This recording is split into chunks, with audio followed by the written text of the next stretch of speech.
नमस्कार दोस्तों। इस वीडियो को शुरू करने के पहले एक विनम्र अपील है आप लोगों से, एक विनम्र निवेदन है कि कृपया इन वीडियोस को और इस चैनल को ज़्यादा से ज़्यादा सब्सक्राइब करें, लाइक करें, शेयर करें वीडियोस को, और अपने कमेंट्स भी रखें, अपने विचार भी रखें इन वीडियोस पर। दोस्तों, इस अपील के बाद मैं जो अपनी वजह है वो भी बताना चाहूँगा कि मैं क्यों चाहता हूँ कि ये वीडियोस ज़्यादा से ज़्यादा लोगों तक पहुँचे। दोस्तों, इसका मुख्य कारण है मैंने जब जे कृष्णमूर्ति को सुना तो मुझे खुद काफ़ी समय लगा टोटलिटी में उनकी बातों को ग्रहण करने में, और मैंने देखा कि उनकी बातों या तो बहुत लोग उन्हें जानते नहीं, या तो बहुत लोग जो जानते भी हैं उनकी बातों को उस पूर्णता में नहीं रख पाते। तो दोस्तों, मैंने जो जे कृष्णमूर्ति को सुना है उसमें जो मैंने पाया है कि उसमें एक ऐसा टूल है, उसमें एक ऐसी चीज़ है जो शायद आध्यात्मिक जगत में उसकी बहुत ज़रूरत है, उस टूल की। और जो टूल शायद लैकिंग है वो टूल इंक्वायरी की टूल है। दोस्तों, आप देखते होंगे कि मैं हर वीडियो में इंक्वायरी की बात करता हूँ, और ये कोई प्रवचन या उपदेश नहीं है, ये इंक्वायरी का प्रोसेस है। जैसे हम किसी और सब्जेक्ट को पढ़ते हैं तो हम उस सब्जेक्ट को सीखने के पहले उसका अध्ययन करते हैं, उस पर सवाल जवाब करते हैं, तब जाकर हम उस सब्जेक्ट पे कहते हैं कि हमने एक्सपर्टीज़ के किसी स्तर को प्राप्त किया है। तो यही प्रोसेस लाइफ के लिए क्यों नहीं फॉलो होती, या जिसे भी हम आजकल तो फैड है अध्यात्म कहने का या स्पिरिचुअल कहने का, जैसे कि वो कोई अलग सब्जेक्ट हो, जबकि स्पिरिचुअल या अध्यात्म आप जो भी कहें वो और कुछ नहीं, वो जीवन है। वो जीवन के बारे में जागरूकता लाना, जीवन को समझना, जीवन की इंक्वायरी, वही आध्यात्मिकता है। उसके अलग अलग पहलू है, उसमें बहुत सारी आपकी पूजा पद्धति भी आ जाती है, लेकिन मूलतः उसका उद्देश्य जीवन को ही समझना है। और जीवन को समझने के इस क्रम में ही सारी पद्धतियां भी आई हैं। जो स्पिरिचुअल प्रैक्टिसेस इवॉल्व हुए हैं वो भी उसी जीवन को समझने के क्रम में, उस जीवन में इंक्वायरी करने के क्रम में विकसित हुए हैं हमारे ऋषियों द्वारा। तो दोस्तों, मेरे हिसाब से बहुत ज़रूरी है कि उस परंपरा को, जहाँ पर हम जीवन के ज्ञान को ना सिर्फ एक उपदेश की तरह लें, लेकिन हम उस परंपरा को वापस से प्रतिस्थापित करें जहाँ सिर्फ ज्ञान देने की बात नहीं होती थी, ज्ञान पे चर्चा की बात होती थी, शास्त्रार्थ की बात होती थी। हम उस बात को तब तक छोड़ते नहीं थे जब तक वो बात पूरी तरह ग्रहण ना हो जाए। वो परंपरा दोबारा से जागृत करना मेरे हिसाब से बहुत ज़रूरी है दोस्तों, क्योंकि मैंने जहाँ भी स्पिरिचुअल या आध्यात्मिक कंटेंट देखा है वो एक वन साइडेड स्पीच सा लगता है, जहाँ पर सामने वाला कुछ बातें कह रहा है और मोस्ट ऑफ द केसेस में जो ऑडियंस है वो उन बातों को मान लेती है, या तो सवाल करती है, लेकिन उन सवालों में ज़्यादातर दुनियादारी की समस्याएं रहती हैं। तो ये तो बहुत ही आसान है, दुनियादारी की कोई समस्या अगर आप लेकर आएँ तो मुझे उसके लिए उसका जवाब देने के लिए मुझे कोई लाइफ की इंक्वायरी करने की ज़रूरत नहीं है, बहुत बड़ा विद्वान होने की ज़रूरत नहीं है। मैं अपने एक्सपीरियंस के बेसिस पे आपके लाइफ के प्रॉब्लम को सॉल्व करने का कुछ इनपुट दे सकता हूँ, उसमें मुझे कोई अध्यात्म नहीं दिखता। तो जो अध्यात्म का जो प्रेजेंट फॉर्म है वो बस मोनोलॉग की तरह मुझे दिखता है, जहाँ सामने वाला जो भी कह रहा है आपको बस उसे मानना है, उसके सिवाय आपके पास कोई चारा नहीं। और जैसा कि मैंने कहा, अगर कुछ प्रश्न भी आते हैं तो वो प्रश्न ज़्यादा हमारे जीवन को लेकर होते हैं, दुनिया समाज को लेकर होते हैं, और जो हमारा दैनिक जीवन है या जो दुनिया समाज है उसके बारे में तो ओपिनियन रखने के लिए हमें सामान्य पढ़ाई चाहिए, जनरल पढ़ाई चाहिए, जनरल अवेयरनेस चाहिए। उसमें अध्यात्म के इनपुट हो सकते हैं, लेकिन मुझे नहीं लगता कि अध्यात्म का इनपुट उसमें मैंडेटरी है। वो ऐसे भी आप कर सकते हैं, ऐसे भी और चीज़ों को पढ़कर और किताबों को पढ़कर दुनिया के बारे में जान सकते हैं। साइकोलॉजी की किताब पढ़कर हम मानव क्यों बिहेव करता है, कैसा बिहेव करता है, किसी स्थिति में क्या करनी चाहिए, इस तरह की बातें हम कर सकते हैं। लेकिन जो असली आध्यात्मिक चर्चा है उसमें बहुत गहरे उतरना होता है और वो मोनोलॉग नहीं हो सकता, उसमें डायलॉग चाहिए और ये डायलॉग आप लोगों से ही हो सकता है और ये तभी होगा जब आप ज़्यादा से ज़्यादा इस डायलॉग में पार्टिसिपेट करें और अपने राय रखें। धन्यवाद। एक बार फिर से अपील करता हूँ, वीडियोस को ज़्यादा से ज़्यादा लाइक, शेयर, सब्सक्राइब करें, कमेंट करें और चैनल को भी सब्सक्राइब करें। धन्यवाद। नमस्कार दोस्तों, हम पिछले वीडियो से चर्चा को आगे बढ़ाते हैं। दोस्तों, पिछले वीडियो में हमने कुछ हद तक मैकेनिकली समझने का कोशिश किया था, सीइंग इज द डूइंग, ये हम कैसे अप्लाई कर सकते हैं, और हमने ये भी पूरे थॉट प्रोसेस की बात की थी, थॉट कैसे इमेज फॉर्म करता है और फिर कैसे उससे कामनाएं जुड़ती हैं और ये कैसे इंस्टेंट में होता है, उसके सेंसिटिविटी की बात की थी, ऊर्जा की बात की थी। तो दोस्तों, हमने ये तो बात की, लेकिन जो बात रह गई वो बात हम इस वीडियो में आगे बढ़ाते हैं। दोस्तों, जैसा कि हमने देखा और शायद तार्किक रूप से ये स्पष्ट भी हमें हो गया हो इस इंक्वायरी की यात्रा में कि जो सत्य है, जो ब्रह्म है, वहां किसी तरह की इनसिक्योरिटी, असुरक्षा, किसी तरह का दुख हो ही नहीं सकता। क्यों दोस्तों? क्योंकि वो तो एक ब्लैंक है, एक रिक्तता है, जहां कुछ है नहीं वहां कुछ पाने की क्या इच्छा हो सकती है और कुछ खोने की क्या इच्छा हो सकती है।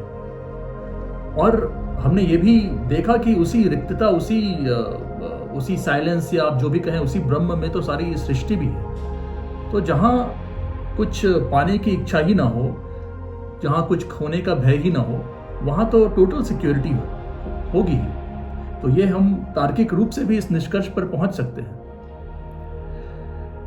तो ये बात अगर हमें तार्किक रूप से स्पष्ट है कि जो ब्रह्म है वहां पूर्ण सुरक्षा है, वहां पे किसी तरह के दुख या किसी तरह के वहां पे समय है ही नहीं, तो फिर वो अवस्था में परिवर्तन की गुंजाइश नहीं रहती। तो ऐसा नहीं कि मुझे अभी सुख है, अभी दुख है, वो बस सम अवस्था में है, तो वहां पे टोटल सिक्योरिटी है। तो दोस्तों, क्या वजह है कि अगर ये बात तार्किक रूप से हमें स्पष्ट हो भी जाए तो भी हम इसे टुकड़ों में ही ग्रहण कर पाते हैं। ऐसा तो नहीं ये बात सुनने के बाद एक यकायक हमारे दुखों का अंत हो गया और हम सत्य हो गए या हम सत्य में हो गए। हम हो सकता है बातें हमें अच्छी लगी हों, हमने कुछ उस पर एक्शन भी लिया हो, लेकिन फिर भी हम या कोई भी साधारण मानव ये पाएगा कि उसके दुखों का या पूरी तरह अंत तो हुआ नहीं। फिर ऐसा क्यों है दोस्तों? तो इस पे थोड़ी सी चर्चा करते हैं। तो दोस्तों, अगर हम इंक्वायरी के जरिए यहाँ तक पहुंचे तो इसमें हम देखेंगे कि इसमें रोल है उस माइंड के या ब्रेन के उस सेंसिटिविटी की, जहाँ पे जैसे ही कोई ख्याल आया, इमेज बना और वो जो उसके पीछे की जो इमेज की मेमोरी है वो तुरंत एक्टिवेट हो गई। हमने उदाहरण लिया था कोई मिठाई का, जो अगर मुझे पसंद है तो उसे देखते ही मुझे खाने की इच्छा होगी, लेकिन उसके पीछे का जो प्रोसेस है, इमेज फॉर्मेशन, और इमेज के साथ, मिठाई के उस इमेज के साथ वो मेमोरी जुड़ी हुई है, जो उस प्लेजर की मेमोरी जो मिठाई खाने से मुझे आती है, तो वो मुझे खाने की इच्छा पैदा होती है। तो हमने पिछली वीडियो में बात की थी कि अगर हमें इस इंक्वायरी को अपने व्यवहारिक जीवन में उतारना है तो हमें वो अवेयरनेस लानी होगी। जब भी इस तरह की नकारात्मक भावनाओं का आक्रमण हो तो हम वो अवेयरनेस लाएं कि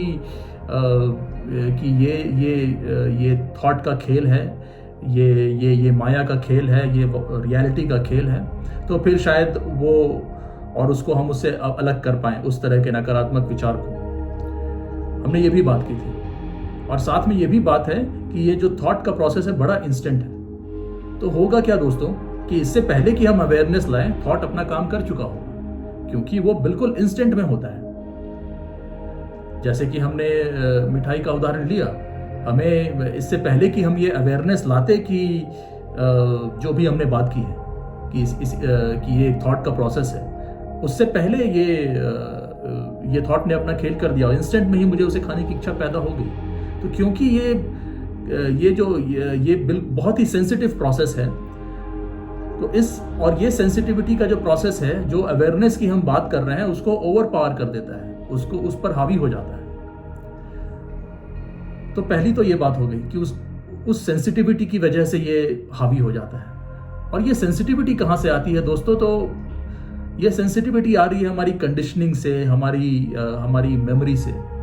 जैसे कि उदाहरण लें तो मैं ये वीडियो सुनता हूँ या कोई भी ये वीडियो सुनते हैं और बड़े बड़े लोगों को सुनते हैं और सुनते वक्त शायद बहुत सारी चीज़ें स्पष्ट हो, अच्छा लगे, लेकिन हम में से जो लोग भी क्रोधी स्वभाव के हों, उस सुनते समय ही उस प्रवचन या आप जो भी कहें, आप जिस भी चीज़ से आपको शांति मिलती है, आप वो काम कर रहे हैं, उसी क्षण अगर वैसी स्थिति उत्पन्न हो जाए जो आपको क्रोधित करती है, तो क्या आप उससे फिसल नहीं जाते?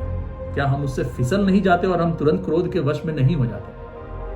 और ये उसके लिए अप्लाई होगा जिसके लिए जो बहुत क्रोधी स्वभाव का है, उसकी कंडीशनिंग क्रोध से है, तो वो क्रोध में फिसल जाएगा। अब दूसरा व्यक्ति जो शायद क्रोध ही ना हो, उसमें क्रोध की कंडीशनिंग कम है, तो वो शायद वैसी किसी स्थिति में भी कंसंट्रेट कर पाए इन बातों पर और अवेयरनेस को मेंटेन रख पाए।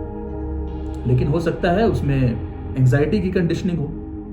तो नॉर्मल साधारण लोग जो अपने काम में व्यस्त रहते हैं, हो सकता है वीकेंड के समय, सैटरडे या संडे के समय इन बातों को सुने, उस पर मंथन करें, उन्हें अच्छा लगे।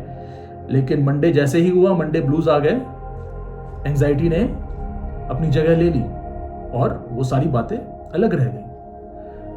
तो दोस्तों बात यह है कि ये जो कंडीशनिंग भी है, और ये कंडीशनिंग कहाँ से आ रही है? मेमोरी से आ रही है। जो इंफॉर्मेशन हमारे सेल्स में, हमारे पूरे मेकिंग में स्टोर हो चुका है, हमारी साइकोलॉजी में स्टोर हो चुका है कि ये स्थिति हमें क्रोधित करेगी, ये स्थिति हमें एंजाइटी देगी और तरह तरह की चीज़ें। ये हमने बात की डिटेल में कि ये सारा फ्रैगमेंटेशन का नतीजा है, क्योंकि रियलिटी बाय नेचर फ्रैगमेंटेड है, तो ये अलग अलग चीज़ें आएंगी। और ये जो कंडीशनिंग है, ये हर व्यक्ति की अलग अलग है, हर व्यक्ति की मेमोरी अलग अलग है, क्योंकि उसके अनुभव अलग अलग हैं इस माया में, इस सृष्टि में, तो कंडीशनिंग भी अलग अलग है। और दोस्तों कंडीशनिंग भी अगर हम देखें, और कंडीशनिंग अगर हम कहें तो हिंदी में कुछ नहीं है, किसी स्थिति के हम गुलाम होते हैं, वो स्थिति हमारे ऊपर हावी होती है, उसी को हम कंडीशनिंग कह रहे हैं। जैसा कि हमने बात की कि अगर मैं क्रोधी स्वभाव का हूं तो वो क्रोध मुझ पर हावी हो जाएगा, वो स्थिति आएगी तो, या मैं एंजाइटी में रहने वाला हूं तो वो स्थिति आते ही मैं एंजाइटी में चला जाऊंगा। और ये तरह तरह की चीज़ें दोस्तों हम अनुभव कर सकते हैं कि कोई ना कोई स्थिति हमारे ऊपर हावी हो जाती है, उसी को हम कंडीशनिंग कह रहे हैं। क्यों हावी होती है? क्योंकि उसके पीछे मेमोरी है, उसके पीछे वो स्मृति है कि ये घटना होगी तो मुझे ऐसे रिएक्ट करना है। और ये स्मृति कहीं ना कहीं या तो हमारे ख्यालों में है या तो हमारे शरीर का हिस्सा बन चुकी है। तो दोस्तों इस संदर्भ में हम बात कर सकते हैं कॉन्शियस कंडीशनिंग की और सब कॉन्शियस कंडीशनिंग की। तो इसको कैसे समझे दोस्तों? ये जो कॉन्शियस कंडीशनिंग है, मैं इसे ऐसे रखूं कि जो हमारा वर्तमान जीवन काल है, इसमें जो अनुभव हुए हैं उससे ये कॉन्शियस कंडीशनिंग आई है। उदाहरण के लिए, अगर मैंने अपने जीवन काल में बहुत अभाव देखा है और उसकी वजह से मैंने बहुत कष्ट देखा है, तो शायद मेरी एक स्वाभाविक प्रवृत्ति बनेगी कि मैं कुछ भी करके मैं संपन्नता की ओर जाना चाहूँगा, मैं अपने बेसिक नेसेसिटीज पूरी करना चाहूँगा, और वो मेरे लिए एक बहुत ज़रूरी चीज़ बन जाएगी कि मुझे अपनी स्थिति को सुधारना है, संपन्नता को लाना है। तो वो कॉन्शियस कंडीशनिंग कैसे हुई दोस्तों? क्योंकि हमारे वर्तमान जीवन काल में हमने वो अनुभव किया, उस अभाव का अनुभव किया, और उसको दूर करने के लिए हमने वो प्रयास किए, और वो अनुभव फिर हमारा हिस्सा बन गए। तो वो एक कॉन्शियस कंडीशनिंग है। तो उस स्थिति में शायद हम संपन्नता के पीछे भागते रहें और शायद सारा जीवन हम इसी में लगाएं कि कैसे हमारे पास धन हो। लेकिन ये संभव है कि हम कुछ ऐसी ज्ञान की बातें सुने इस अवस्था में, और धीरे धीरे अपने अनुभवों से हम ये समझे कि संपन्नता के पीछे निरंतर भागते रहना कोई उपाय नहीं। अगर बेसिक नेसेसिटी पूरी हो गई हमारी, तो फिर हम सत्य की तरफ जा सकते हैं। तो हो सकता है उस कंडीशनिंग को हम काबू कर पाएं, क्योंकि वो हमारे वर्तमान जीवन काल के अनुभव में है, वो हमारी स्मृति में अलाइव है। तो इसको हम एक उदाहरण से कॉन्शियस कंडीशनिंग कह सकते हैं। लेकिन कुछ अनकॉन्शियस कंडीशनिंग भी है जो हमारे किसी ऐसे अनुभव से नहीं आई जो हमारे स्मरण में है। उदाहरण के लिए जो स्वाभाविक भय की जो फीलिंग है, ज़्यादातर लोगों में अगर आप देखेंगे तो अगर कोई खतरा हो जहां ये आभास हो कि अब हमारी जान को खतरा है, तो एक स्वाभाविक सा भय उत्पन्न होगा। ऐसा नहीं है कि वो भय की स्थिति का मैंने पहले कभी अनुभव किया है या मेरे ऊपर कभी जान का खतरा पहले आया है वर्तमान जीवन काल में, लेकिन हम में से ज़्यादातर लोग अगर जान पे बनाए तो स्वाभाविक रूप से भयभीत हो जाते हैं। यद्यपि वो अनुभव, वो जान पे खतरे का अनुभव हमारी वर्तमान जीवन काल की स्मृति में ना भी हो, तो इसे हम सबकॉन्शियस कंडीशनिंग कह सकते हैं, जो शायद हमारी बॉडी मेमोरी या हमारे शरीर का हिस्सा बन चुकी है कि शायद शरीर खुद को प्रोटेक्ट करना चाह रहा है, खुद को सुरक्षित करना चाह रहा है। तो इसे हम सबकॉन्शियस कंडीशनिंग कह सकते हैं दोस्तों। और जैसे कॉन्शियस कंडीशनिंग हर व्यक्ति में अलग अलग हो सकती है क्योंकि हर व्यक्ति के अनुभव अलग हैं, उसी तरह ये सबकॉन्शियस कंडीशनिंग भी हर व्यक्ति में अलग अलग हो सकती है।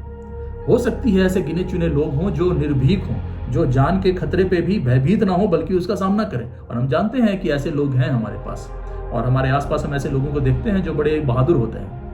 ये भी हो सकता है कि उनको उस बात की ट्रेनिंग दी गई हो, लेकिन ये भी संभव है कि ऐसे भी लोग हों जो स्वाभाविक रूप से वो भय ना महसूस करें। तो शायद इसीलिए हम पूर्व जन्म की बातों में चले जाते हैं कि शायद पूर्व जन्म में हमारे साथ जो पूर्व जन्म के अनुभव हैं शायद वो हमारी स्मृति में ना हैं, लेकिन शायद हमारे कॉन्शियस कंडीशनिंग का हिस्सा बन गए। तो दोस्तों, हम यहाँ पूर्व जन्म को सही या गलत कुछ कह नहीं रहे।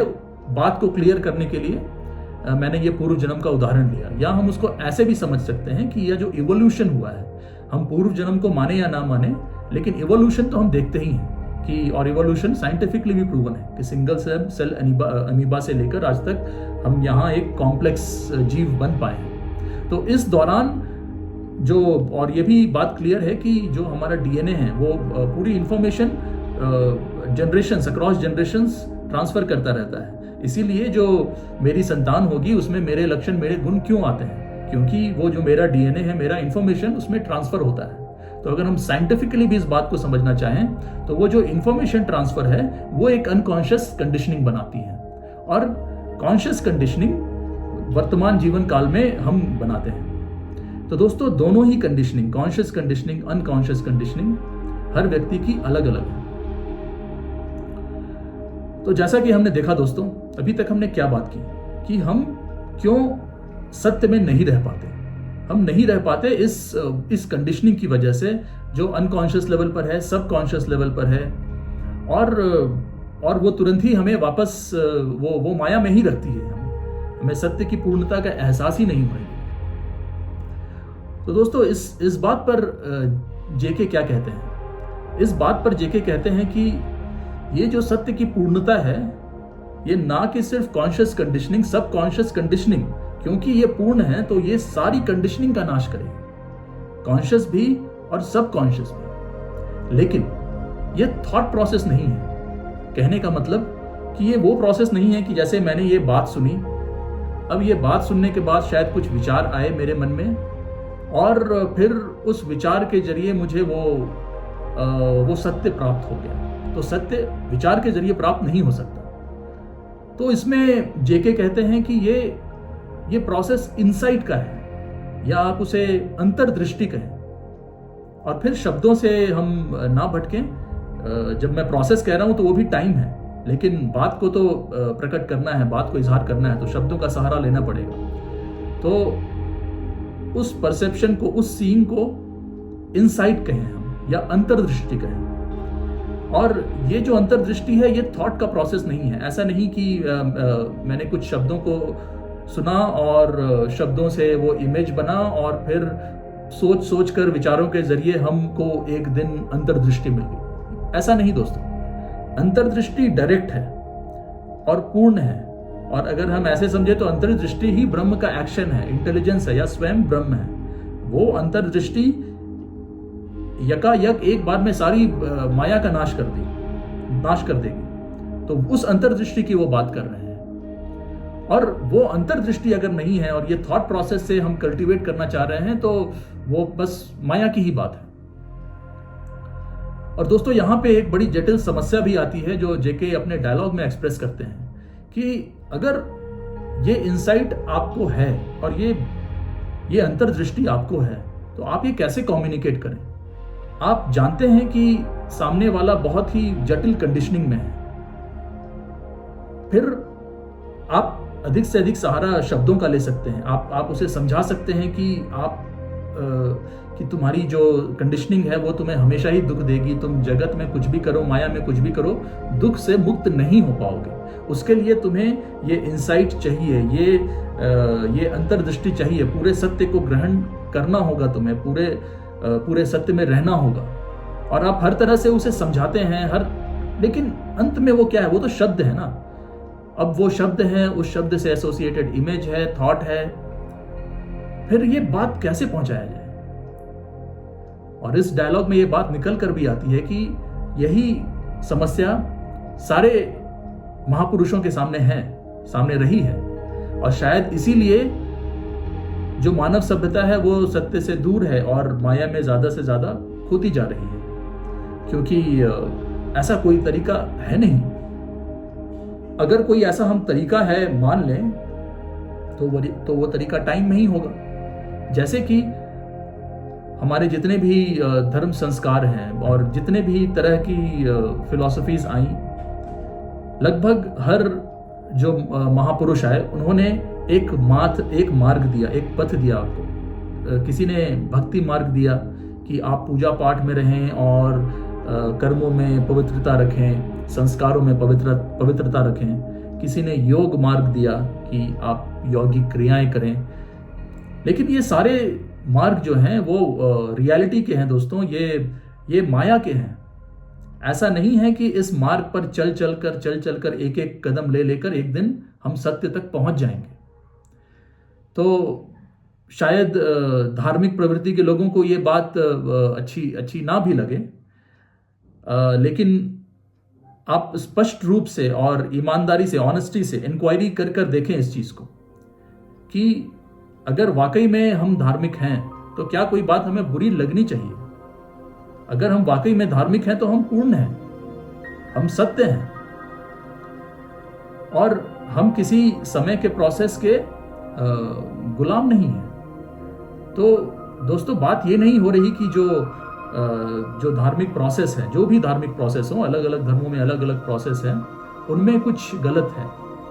बात सिर्फ यह है कि अगर उनको सत्य तक पहुंचने का एक जरिया माना जाए तो वो अपूर्णता उसमें स्वाभाविक से आ जाती है। लेकिन अगर उसमें बस पूर्णता हो, उसमें कुछ पाने की इच्छा ना हो, उस पूजा में, उस योग में, या जो भी आपकी धार्मिक प्रोसेस है उसमें, तो वो सत्य हो ही गई, वही इंसाइट हुआ, वही अंतर्दृष्टि हुई।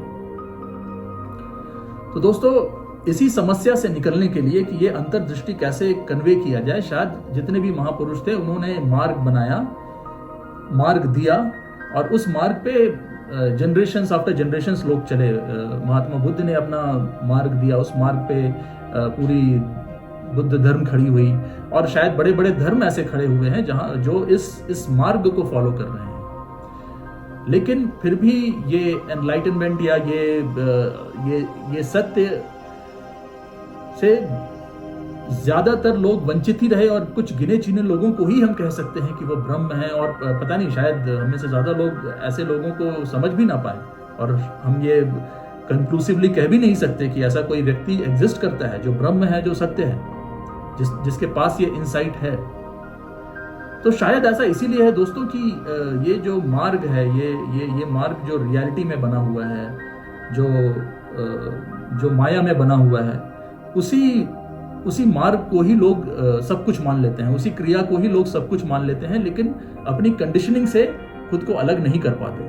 तो हो सकता है कि मैं नियमित रूप से आउट ऑफ डिसिप्लिन यौगिक क्रिया कर रहा हूं, लेकिन मैंने कंडीशनिंग के इस नेचर में इंक्वायरी नहीं किया। तो मेरे गुरु ने मुझे बोला कि आप ये यौगिक क्रिया करते रहें, और वो गुरु मुझे समझाता है कि आप बस करते रहें, इस यौगिक क्रिया में इंटेंसिटी लाएं। लेकिन मेरे अंदर की कंडीशनिंग कहीं ना कहीं वो इच्छा पैदा कर देती है कि इस यौगिक क्रिया से शायद एक दिन मुझे एनलाइटनमेंट मिल जाए, शायद एक दिन मुझे ब्रह्म मिल जाए, मुझे परम आनंद मिल जाए।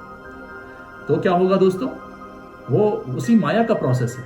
यद्यपि वो गुरु ये बात जानता है कि सत्य तक पहुंचने का कोई मार्ग नहीं है उसने, लेकिन उसको उस गुरु के पास ये कम्युनिकेट करने का कोई जरिया नहीं है, तो उसने आपको एक मार्ग दिया है और वो बार बार आपको रिमाइंड कराएगा कि ये मार्ग में आप सिर्फ उस क्रिया पर फोकस करें, सिर्फ अपनी पूजा पर फोकस करें, उसको किसी कामना से न जोड़ दें। अगर कोई व्यक्ति सत्य में है तो वो यही कहेगा।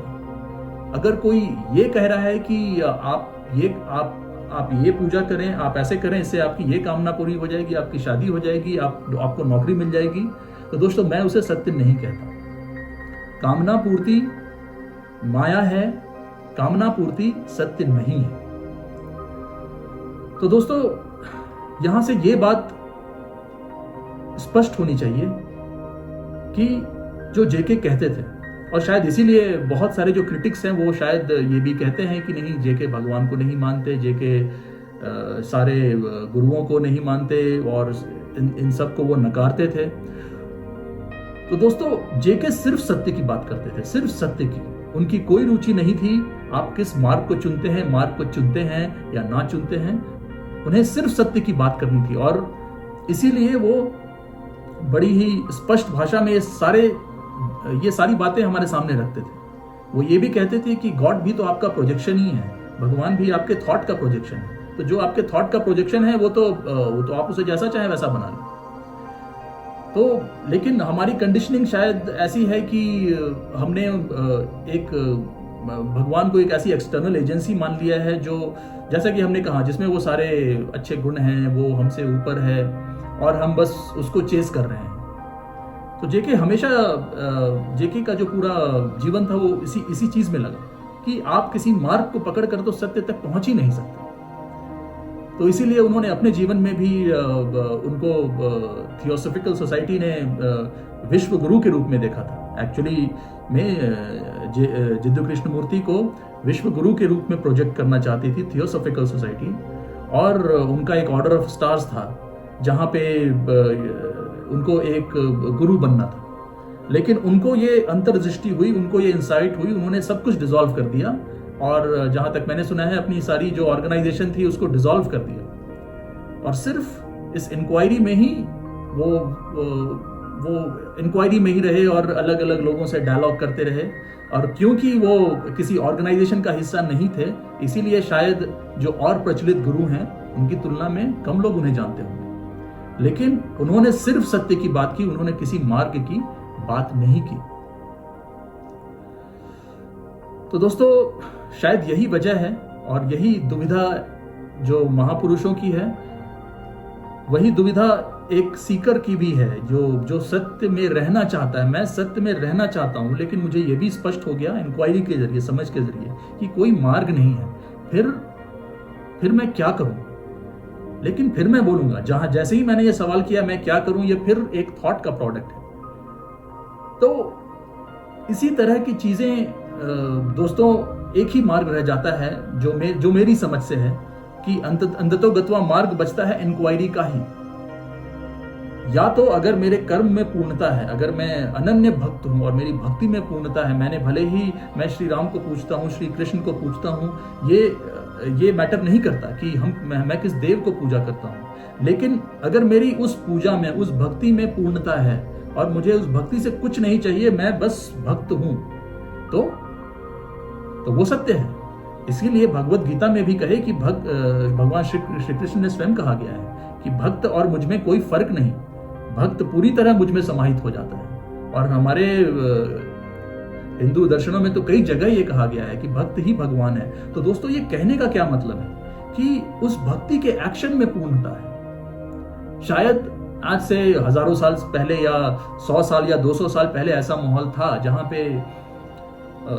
पे हमारे आसपास बहुत से धार्मिक लोग थे, सत्य में रहने वाले लोग थे, और शायद इसीलिए हमारी पुरानी जनरेशन में बहुत वो धार्मिकता और बहुत वो डिवोशन, वो श्रद्धा सब कुछ थी।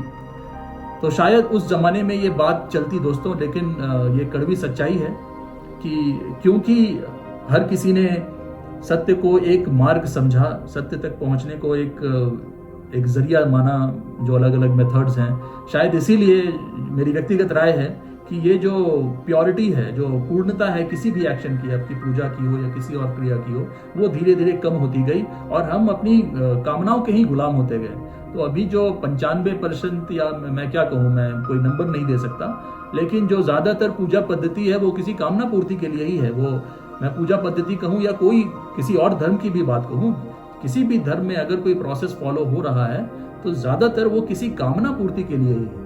ये तो हम ऑनेस्टी और ईमानदारी से एक्सेप्ट कर ही सकते हैं। तो अब वो सत्य का साधन नहीं बल्कि वो कामना पूर्ति का साधन रह गया है। तो दोस्तों, इस अवस्था में जहां पे हमारे पास ऐसे सिद्ध महापुरुष भी कम है या है ही नहीं, तो जो मुझे लगता है, जो मेरी व्यक्तिगत राय है, और वो भक्ति भाव भी स्वाभाविक रूप से नहीं, क्योंकि शायद वो भक्ति भाव वाली कंडीशनिंग ही नहीं हुई। हम में से ज़्यादातर लोग के जो पुराने जनरेशन थे, हमारा देश गुलाम था, हम गरीबी में रहे, तो हमारी कंडीशनिंग बस उस गरीबी को दूर करने के लिए थी। उस ब्रह्म तक पहुंचने की कंडीशनिंग हम में से ज़्यादा लोगों में रह गई। शायद जो प्राचीन भारत था, एंशिएंट इंडिया था, जहाँ पे समृद्धि थी, तो वहाँ पे वो कंडीशनिंग नहीं थी कि मुझे धन चाहिए, मुझे समृद्धि चाहिए। ज़्यादातर लोगों की कंडीशनिंग ब्रह्म की थी। इसीलिए हमें इतने महापुरुष हमारे इतिहास में मिलते हैं। आदि शंकराचार्य, गुरु वशिष्ठ, गुरु विश्वामित्र, ऋषियों की एक पूरी श्रृंखला है, लेकिन आज हमें वो नहीं दिखते, क्योंकि शायद हमारी कंडीशनिंग बदल गई। तो दोस्तों, इस अवस्था में जो मुझे लगता है, ये मेरी व्यक्तिगत राय है कि हमारे पास इंक्वायरी ही एक रास्ता बचती है, या मैं ये कहूँ मेरे पास इंक्वायरी ही एक रास्ता है। और शायद इसीलिए मैं ये वीडियोस बना रहा हूँ। मैं जेके को सुनूं और सुनकर फिर वापस से अपने दैनिक कार्य में लग जाऊं और वापस से उस थॉट को हावी होने दूं, और मुझे पता है वो हावी होगी। तो क्या तरीका है मेरे पास कि मैं एक सीकर के तौर पर, एक वो व्यक्ति जिसे सत्य में होना है, जिसे सत्य होना है, मैं क्या कहूं। तो मैं ये भी जानता हूं कि कुछ कर तो मैं सकता नहीं, तो मैं बार बार रिफ्लेक्शन करूंगा, बार बार इंक्वायरी करूंगा, और ये बार बार में भी टाइम है, ये भी मुझे पता है, लेकिन फिर भी मैं करता रहूंगा। और ये वीडियोस मैं इसीलिए बना रहा हूं कि मैंने जो वीडियो सुने, मैंने जो समझा, मैं उसे इन वीडियोस में मुझे उस रिफ्लेक्शन का मौका मिल रहा है, मुझे उस इंक्वायरी को डीपन करने का मौका मिल रहा है। मैं ये जानता हूं कि ये भी समय के ही क्रम में है, लेकिन फिर भी मैं ये करता रहूंगा, मैं ये करता रहूंगा। तो मैं ये तो नहीं कहता कि ये पूर्ण कर्म है, लेकिन मतलब यही है कि अभी अगर मैंने ये सोचा कि पता नहीं मैं वीडियो बना रहा हूं, अब कितने लोग सब्सक्राइब करेंगे, कितने लोग लाइक करेंगे, हो सकता है कोई भी ना करे, तो फिर मैं क्यों बनाऊं। तो फिर तो ये उसी कंडीशनिंग की बात हो गई कि मैं एक कामना के पीछे भाग रहा हूं कि लोग मेरी वीडियो सुने, मैं फेमस हो जाऊं। तो ये सारी अवेयरनेस के साथ मुझे चलना है। दोस्तों, यहाँ पे मैं अपना व्यक्तिगत उदाहरण दे रहा हूं, लेकिन ये शायद हर किसी पे अप्लाई हो। आप जिस भी तरह के कर्म में हो सकता है आप इंक्वायरी का मार्ग ना चुने, कोई और मार्ग चुने, लेकिन ये बात कम से कम तार्किक रूप पे स्पष्ट होनी बहुत जरूरी है कि इस जगत में, इस माया में दुख से मुक्ति का कोई उपाय नहीं, असुरक्षा से मुक्ति का कोई उपाय नहीं, भय से मुक्ति का कोई उपाय नहीं। जब तक इस जगत में है, इस माया में है, जब तक इस माया को हम अलग नहीं करते और सत्य ऑपरेट नहीं करता, तब तक इससे निकलने का कोई उपाय नहीं।